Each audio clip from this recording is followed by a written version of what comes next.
I know I'm going to be shooting on a location, it requires months of setup. So I generally set up a gym, private gym, that's either on my property or very close by in a warehouse. Rent out the warehouse, rent the equipment, ship the equipment. It's just so by the time I get into the location and I'm ready to work, it's a turnkey operation. So I get there, bring my family in, family set up at the house, everybody has everything that they need, and the gym is ready for me, and it's generally always private. Again, it could be a warehouse, it could be a really not appealing place, not pretty. We don't need it to be pretty. So yeah, but I usually have everything set up. Well, every morning, this is what I do. It's a very big secret, by the way. I'm revealing a lot right now. 4 o'clock in the morning, I wake up, 4 o'clock in the morning. But by the way, that's the magic hour. That 4 o'clock in the morning is when no one else is up, so no one else is bothering you, and you can focus on whatever work you have to get done.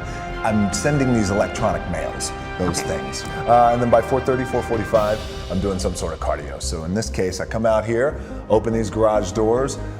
It's still dark outside, so it's just me and a whole bunch of Blair Witch things that are happening out there in the woods. And I jump on this thing. I do this, and then I'll have breakfast, and then I will go do all my strength and conditioning training at a gym for about an hour, and then I'll go to set. Between cardio, strength, and resistance training, stretching, maybe about an hour and 45 minutes. Diets, everything.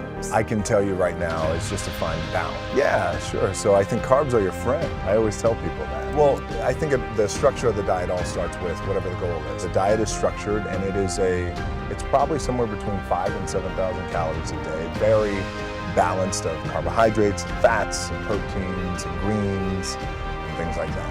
My personal history with muscle and fitness goes way back. My dad was a professional wrestler. He would always go to these hardcore gyms and these fellow pro wrestlers, Tony Atlas, Ivan Putski, Paul Orndorff, Hulk Hogan. I would just hang out and I would read his bodybuilding magazines.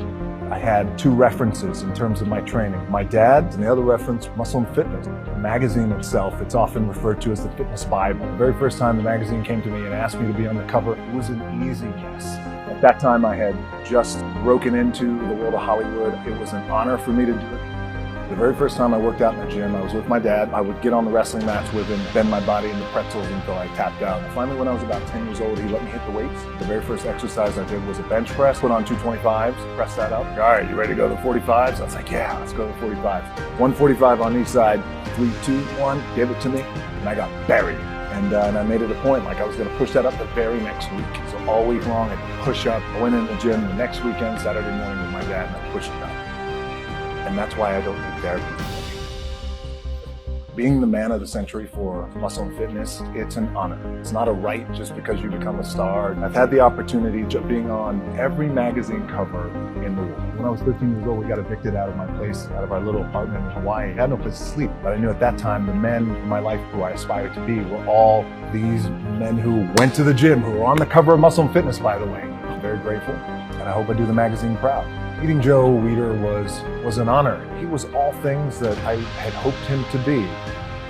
Training and some sort of physical activity becomes my anchor every day. To try and stay focused, for me, I got to get up at 3:45 in the morning. I'll do my cardio, I'll have my breakfast, then I'll go train and hit the iron, then I'll go to set. If I could get those things done before I go to set, then I could work for the next 12, 14, 16 hours. The fun part is the strategy behind it. Training for a role like Ballers is different than training for a role like Baywatch, Fast and Furious, for a role like San Andreas. They're all different, because if you do anything, you never want to do anything half-assed, especially when it comes to your training. Get in, be intense, execute on it, and get out. For a lot of guys out there, and I was certainly one of those guys, in my 20s, I thought I had all the answers, didn't know shit. By the way, in my 30s, I'm still trying to find myself, as a lot of guys are out there. Hopefully when you hit your 40s, you're hitting a nice stride.